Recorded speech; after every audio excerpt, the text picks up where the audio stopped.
ladies and gentlemen, independent Americans around the country and around the world. These are dangerous and precarious times, yet there is still much to be thankful for as we approach the Thanksgiving holiday. And Thanksgiving is a time for reflection and for connecting with people with wisdom in your community. And I am very proud and honored to have someone that I consider a role model, a mentor, and a great conscience for America for a very long time, and the perfect person to talk to right now. My friend, the great and powerful Barbara Starr, finally joins us on Independent Americans. Welcome, Barbara. Thank you for having me. What a gracious introduction. I said to you when we were getting started, I miss you. And I think I miss America you too, misses you. Paul. I think America misses you, especially right now.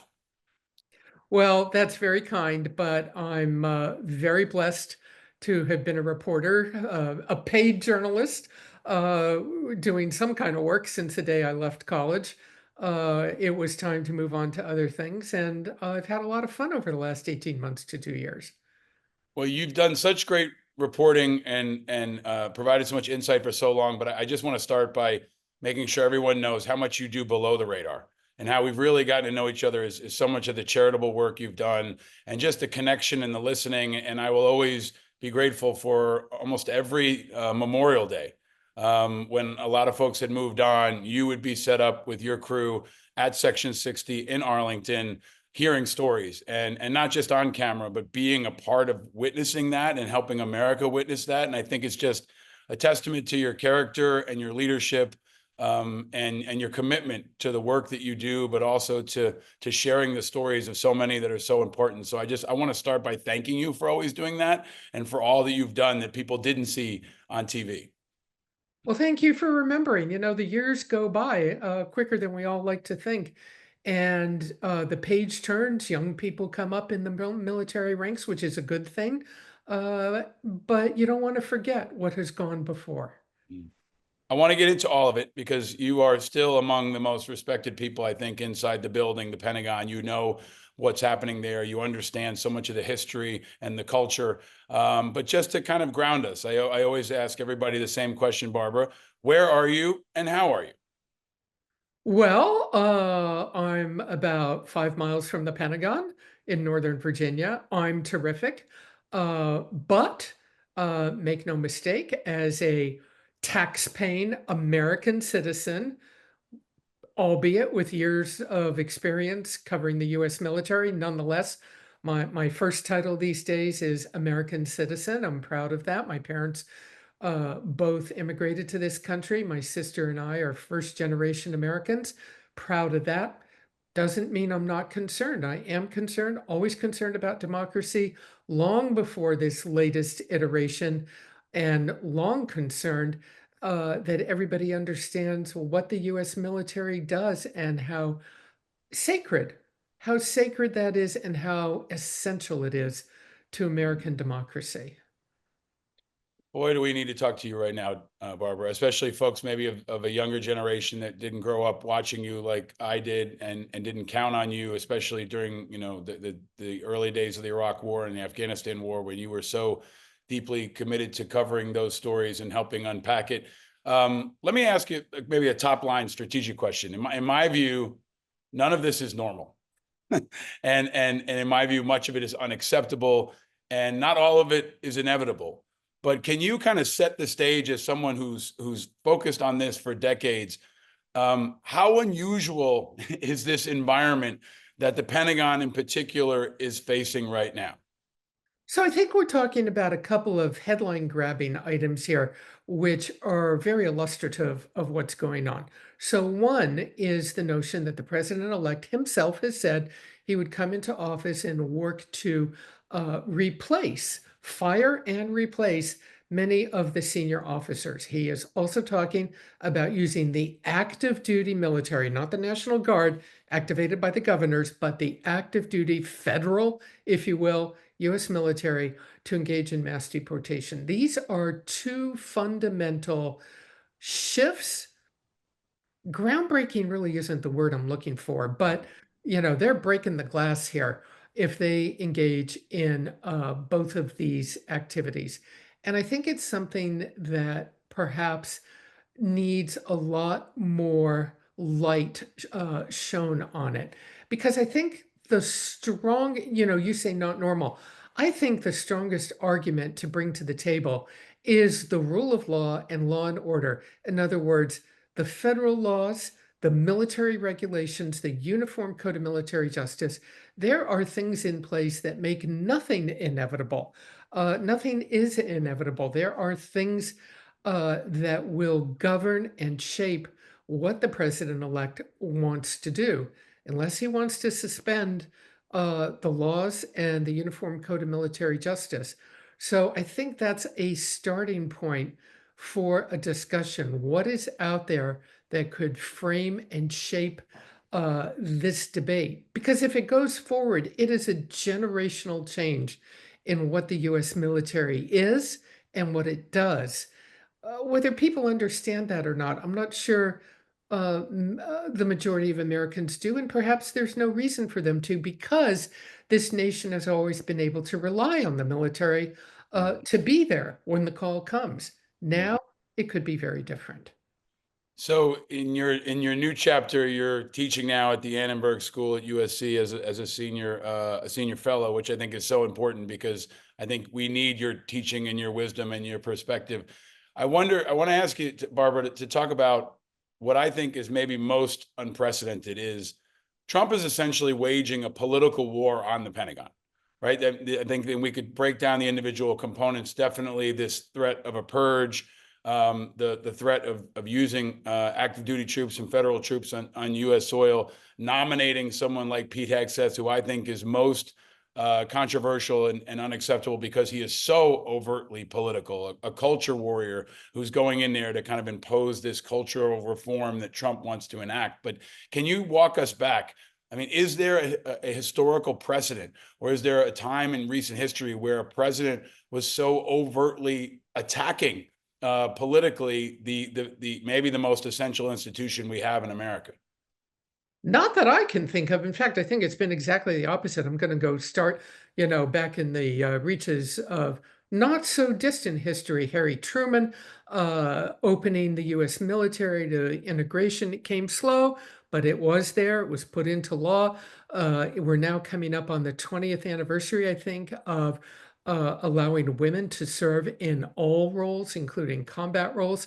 And somehow a lot of this is being portrayed as in this current environment as diversity is a bad thing, that the culture wars are the way to go, if you will. I find this I don't even know what I can say that I can say on even your podcast, Paul, but we'll just say here I am.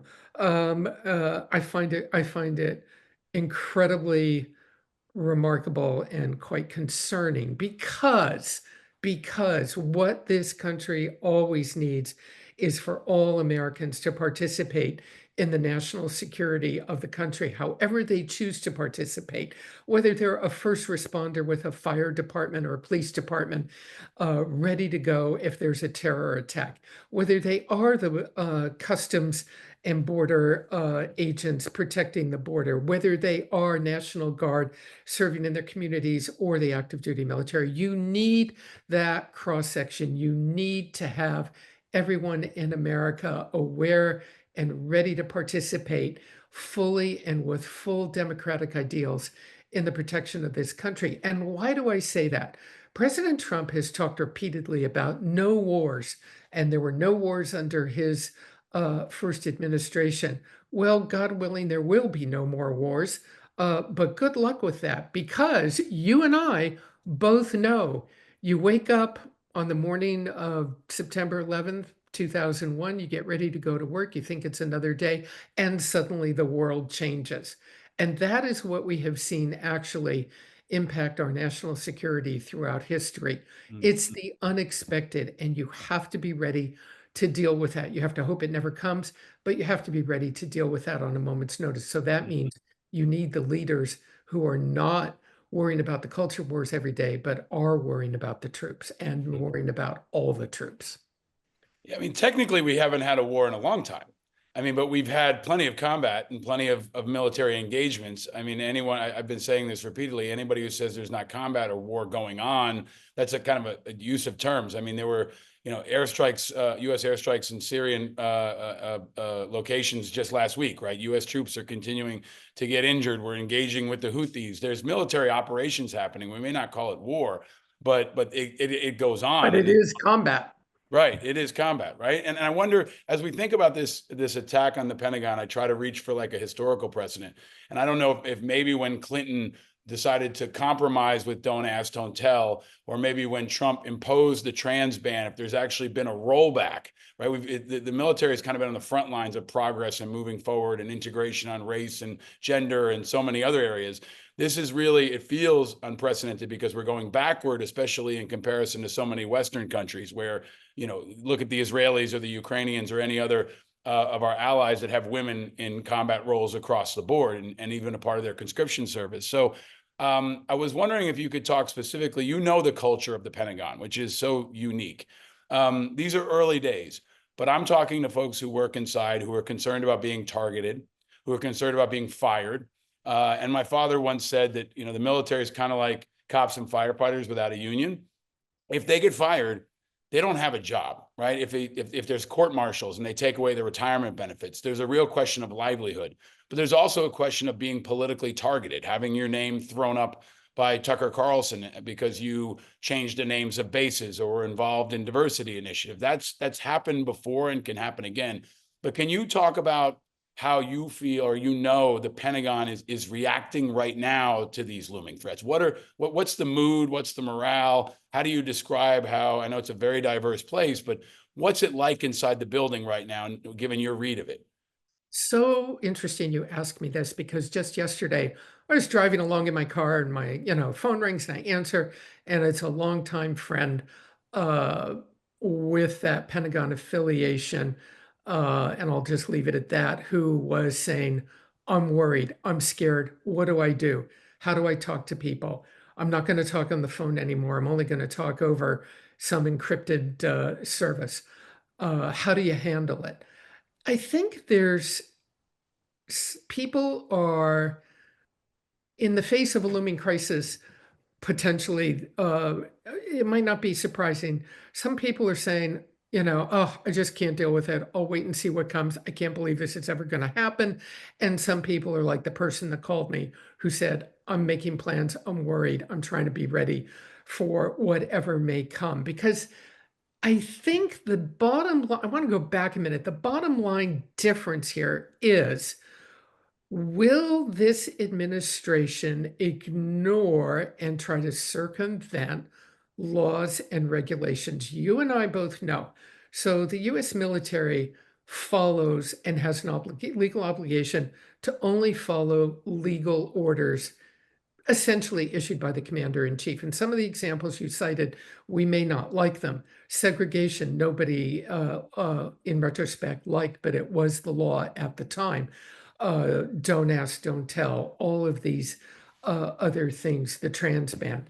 It was the regulation at the time. You're obligated to follow it until it changes. But what's different now is imposing uh, a loyalty test, essentially. In other words, booting people out of the military if they're not who you want, if you think they committed, and I hesitate to use this word, but it's been used, treason. Right. Treason is an incredibly serious matter. It is defined in the law. It is defined in military law. You can't just say, oh, I'm tossing that person out. You can say the commander in chief can fire anybody he wants. Let's make that clear. But you can't just charge someone with treason, find them guilty. It is a set of circumstances, laws, and regulations that must be met. The difference this time is, I think it's clear they would try and get around it if they could. And that's where the fight should come. Yeah, and there's already a chilling effect, right? I mean, I've been talking about this a lot in my media appearances in the last couple of days. There's a chilling effect. There's also a distraction, right? This is a group of people that are engaged in combat, right, or in keeping our nation safe, and now they have to kind of deal with this internal political war that's extremely disruptive. And leading that charge will be Pete Hegseth, a guy that I've known for a long time. You've known for a long time. He's a fixture in this discussion and debate on everything from from military mental health to the trials of people who were accused of war crimes. Right? He's been in the mix for a long time. I tried to look for a precedent. Right. This is usually the least political person. This is Obama picks Bob Gates.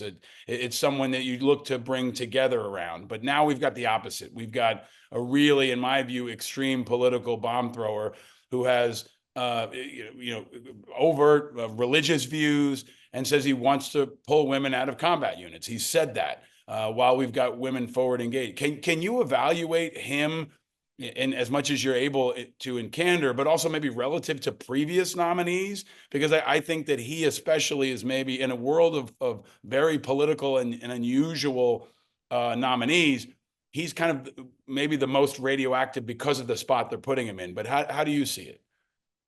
Well, you were kind enough to say I've been an observer of the Pentagon for many, many years, and I'll start with that. Yes. And based on that, based on having covered the Pentagon and walked those 17 and a half miles of Pentagon corridors for more than 2 decades, um, I am not attacking Mr. Hegseth when I say this, but I will say it factually.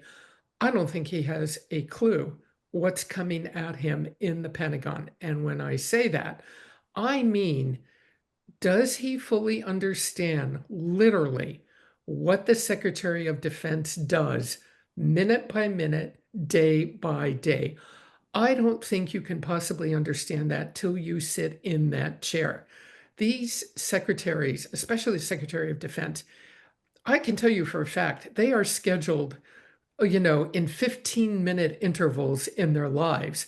They go in usually before 6 o'clock in the morning, stay till late at night, continuous meetings, continuous briefings, continuous calls overseas with other ministers of defense, continuous calls with their commanders overseas. Um, they have to make decisions on everything from budget items, and I don't mean, the headline grabbing, what new fighter jet are we going to get? I mean, um, you know, what kind of electronic warfare components are going to be bought, who's going to make them, and are they going to work? Those kinds of things.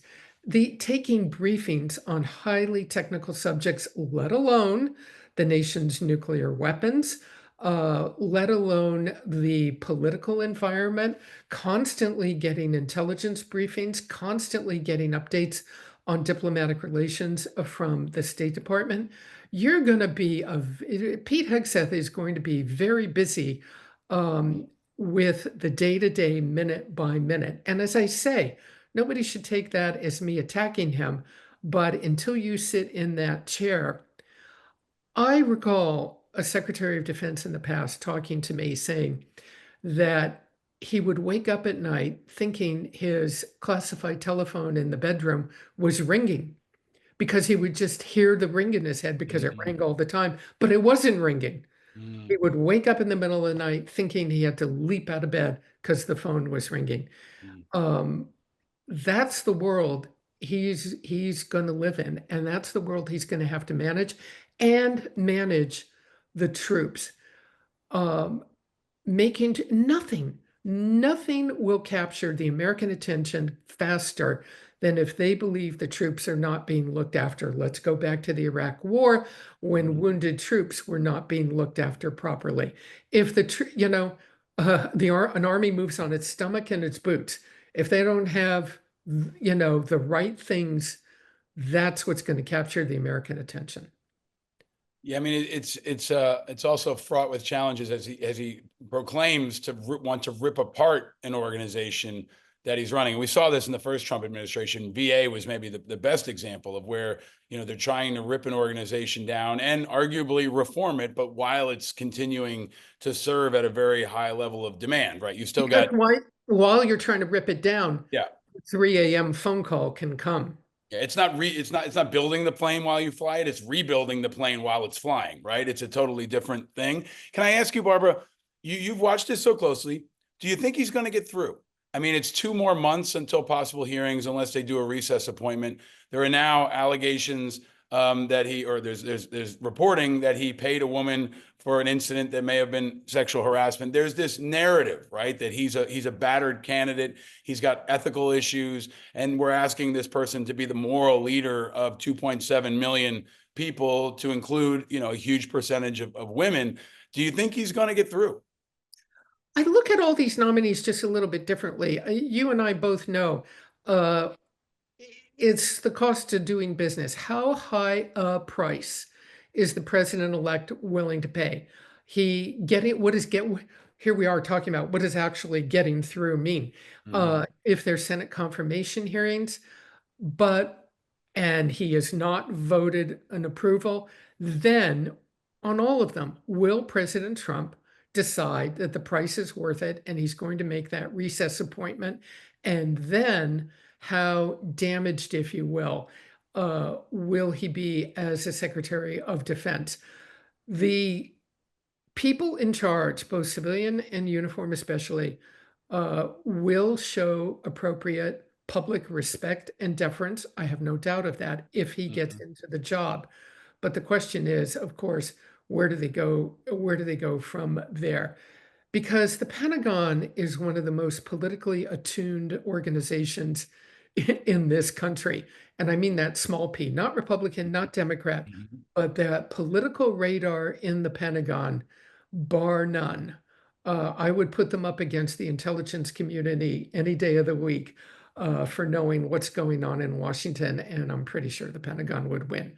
They know, and we will see how they have to deal with it. Barbara, do you see any voices rising up right now to challenge all of this? I mean, CQ Brown is obviously on the chopping block. I've met CQ Brown. I've been overwhelmingly impressed by him. I think he's one of those leaders I wish America could hear more from, because he's so incredibly inspiring and humble and dynamic. And we've had so many other people in that role that have been impressive and dynamic. Do you view anybody? Where should we look for voices that can really maybe pump the brakes? Chuck Hagel did an op-ed in the New York Times. I don't know if we'll hear from somebody like Bob Gates or General Kelly again. But are there voices that you are going to look to emerge? And if not, how does the battle unfold? If he removes everybody in senior leadership, and they try to deploy, the active duty or, extensive National Guard units, they try to pull the plug on Ukraine, they try to pull women out of combat, they try to do all the things they said they're going to do. What does that battle look like inside the Pentagon, and where does it happen? I think it's going to be very difficult because let's say you toss out the entire Joint Chiefs of Staff and several of the combatant commanders, that is the commanders who run operations in key geographic areas around the world, and you bring in other people who you perceive will be more loyal. Well, those people are going to run up against all the same challenges very quickly because I mean, look, they have to be able to command some kind of respect of the troops unless we're going to live in some kind of, Pentagon run uh, partisan I'm trying not to say the word dictatorship. And it's possible that many people will perceive it as such. But it still comes down to, this is what I believe, it still comes down to following lawful orders. It is not the case that following orders alone is Mm, any defense against prosecution. mm, It's you have to follow lawful orders. And what's a lawful order? Lawful orders have a legal basis. They are proportionate to what you were trying to achieve. They are moral and ethical. So you try and charge somebody with treason, well, then you very quickly get into the military justice system. Will there be evidence? What will that evidence be? Who will run the trial? Who will be the military jurors? Are there are The guardrails appear to be a touch shaky right now. I don't dispute that, but I know that they're there, and it requires someone willing to step up and enforce them. We had a lot of people speaking out before the election about defending democracy. It didn't appear to do any good. That's Mm. the nation voted. I mean, what I think about is the second and third order effects of while they try to wage this political war against the Pentagon, the downstream effects to recruiting, to retention, to morale, to focus, right? Like just having to focus on this crap instead of focusing on enemies, right? And I think that that's something I've said repeatedly. I think our enemies are celebrating just the level of disruption and chaos and unpredictability and infighting. There will be some that'll go along to get along. There'll be some that'll quit. I think we could see record numbers of court martials, right? If you say to a unit, we're deploying you to remove migrants, that's an example, right? I don't know what percentage of a National Guard unit is going to say no. I don't know what percentage of an active duty unit might say no. I mean, I looked at precedents like we've got Kent State or maybe the deployment of troops in the Rodney King riots. Like we keep looking for recent precedents, but I don't think we've had anything on the scope or scale of this maybe since the Japanese internment camps. So I don't know how those guardrails are going to be hit and how I the rank and file even. Well, I mean, I could see a lot of guys and gals going on CNN, going on other places and say, I got out of the military, I'm protesting, and here's why. I could see almost the equivalent of like an anti-war movement developing around these controversial decisions. I don't know if you see it that way or not, but there will be second and third order effects that'll be disruptive. Well, let's talk about that mass deportation of migrants. So, and I know I've heard you talk about it, and it struck me as very fundamental. Exactly how's that going to work with U.S. troops? Are they trained to conduct these kind of operations? Are they equipped? Will they be carrying weapons? Will they have authority to use lethal force if a migrant family does not want to be removed from their housing in some city and taken to a camp?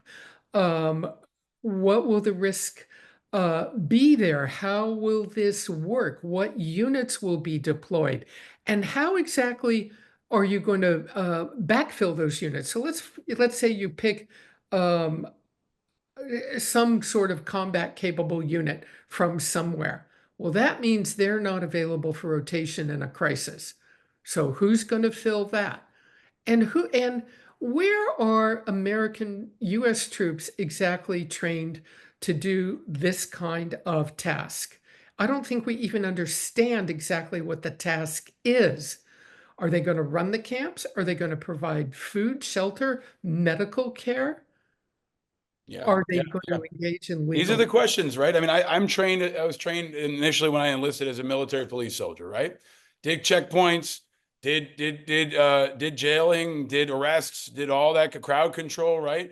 And I feel like there's an emergence of a new generation of chicken hawks who've never held a weapon across from civilians before, but are now asking our men and women to do the same. They've never kicked a door in a civilian neighborhood. They've never had to detain, people under 18, and it's so wrought with disaster. So I'm just urging everybody to be cautious anytime someone says they want to send men and women in harm's way. Barbara, I know I want to be mindful of your time, but I bring it back to something we've covered a lot on this show, Ukraine. I mean, Ukraine is bracing for impact from Trump to Vance to Hegseth. They have not been supporters of Ukraine. But in my understanding, I'm not going to put words in your mouth. Like people in the defense community understand the importance of Ukraine. This is not the same as what we see for levels of support in Fox News viewers. We've trained alongside Ukrainians. We've tracked on the global situation. So I feel like support for Ukraine within the military is almost obvious. Can you talk about that issue in particular and how it will be received in the building if he says on January 21st we're pulling the plug on Ukraine? Well, I just wonder who's going to start watching Eastern Europe borders. Who's going to watch the Polish eastern border, Romania, all the countries on Europe's eastern flank? Because if anybody thinks, and I'm not saying anything that you haven't heard before and everybody's heard before, but if you really think Vladimir Putin's, just going to take a little slice of Ukraine and sit back and, say, okay, I'm done now. You know, I'm good. I'm good. Get a grip. Uh, you know, I think the East European nations, I think NATO's eastern flank, the nations in Eastern Europe that are part of NATO, uh, all must be, we know they are, extremely concerned. And that perhaps, the 3 a.m. phone call to President Trump, the Russians just crossed into country XYZ that is a NATO member. What do you plan to do about that? Are you really going to say, well, they didn't contribute enough to NATO? We're not getting involved. Are you really going to say that? Hmm. Yeah, with tens of thousands of North Koreans now on or on the border of or inside Ukraine, the Chinese looming over Taiwan. I mean, it's all a lot more complicated than you'd see from the average Trump speech. And I think that that's what people inside the Pentagon understand and what you understand. Barbara, you're going to stick around for a couple of extra questions for our Patreon folks. Thank you to all of them who make this kind of content possible, especially this kind of content. Barbara, having you here has been a real honor and a pleasure. You're a wise person. I really look to you as a role model and someone I'm honored to know. You've seen a lot of shit, Barbara, and you've been around the world, and you're trusted and known for your toughness and your integrity. A lot of folks are scared right now, and a lot of folks are just worried. Do you have a message, kind of as a trusted voice for this country, about what we can do ourselves, or maybe where we can look to for strength or hope or inspiration? I think the worries are genuine and the worries should be respected. I think that we all should be concerned. My my view may not be the most popular one, but it probably comes from years of hanging out with people like you, Paul, which is the heck with them. Nobody's going to scare me. What are you going to do to me? One of my favorite anecdotes is former Defense Secretary Chuck Hagel said to me once. He said, whenever I had a bad day up on Capitol Hill or in the Pentagon or anywhere, I always used to say to myself, what are they going to do? Send me to Vietnam? Oh, I've already been there. Um, it's a good, that even if you know Chuck Hagel. Yeah. It's I think it's a good frame of reference. I don't think we should become paralyzed. I think we all should live our lives. We should look for that inspiration as we worry and are concerned. Vote in every election. Be a participating citizen. I think a lot of power will come from local communities, from Mm. first responders, from faith groups across the spectrum, not just one spectrum part of it. And we will see in 4 years. Um, I think we must hope that there is no 3 a.m. phone call to this White House. Um, because that's the ultimate concern. Mm. That to me is the ultimate concern. Thank you for that. I'm going to do something that you kind of taught me to do, which is try to get one more in, right? If I can, because I'm going to You use have a the follow-up question? the alibi, as we say in the military. You have a unique perspective too, because I think it was in 2021, the Trump administration had a legal battle with CNN to try to get your phone and email records, right? And you've written about this publicly, but I wonder if you could share, what you can about that, and whether that's what people across journalism should expect, right? There's this controversial situation where Joe Scarborough, Mika Brzezinski went down and, in my view, bent the knee, in part maybe because they were concerned about retribution or what could happen. But it looks to me like they came after you, and maybe that's what we could be expecting to happen to others in the days to come. Well, that's why you can never bend the knee because they're going to come after you anyhow. Uh, you know, you see them go after this group and that group, and then someday, that old cliched saying, they come after you. Um, that was my 3 a.m. phone call. There I was again, minding my own business. I get a phone call from a very, very senior executive at CNN. We need to talk. And Mm. I find out there have been federal court proceedings against me for the past year that I was not allowed to know about. CNN hired, bless them, some of the best, most expensive First Amendment lawyers in this country.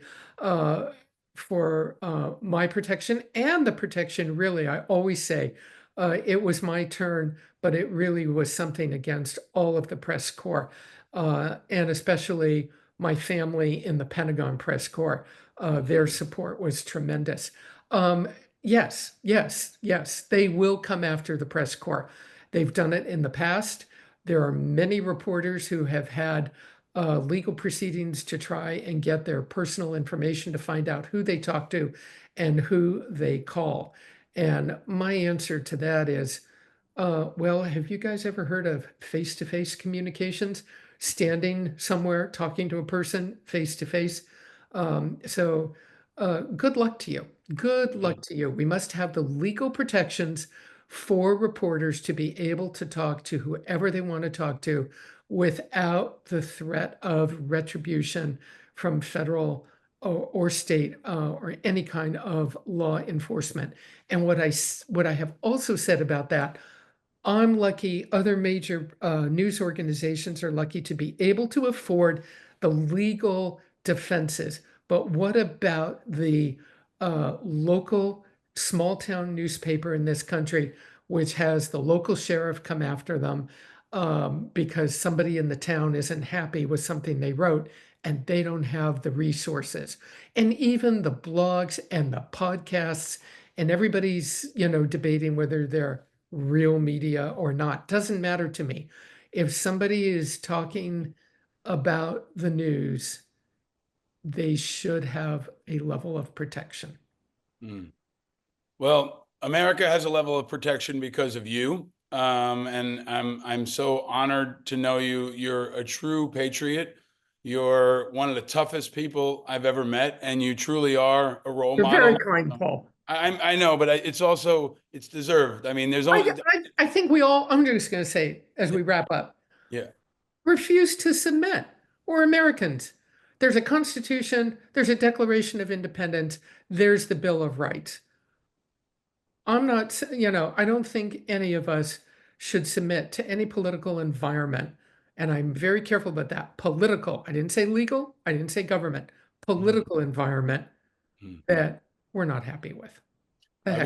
I wish you would run for office. I'm honored to know two people that have, I think, the utmost respect in the Pentagon who are not in uniform, and it's Bonnie Carroll, who is Saint Bonnie, right, to many folks, Absolutely. and there's you, Barbara Starr, Very which kind. you are held in very high esteem for all the reasons anybody listening today can now understand. So thank you for all you do. Thank you for what you continue to do, and most of all, thank you for giving people clarity and perspective and strength in this really important time, Barbara. Thank you so much. Thank you for having me, Paul. And thank you for helping us all stay vigilant.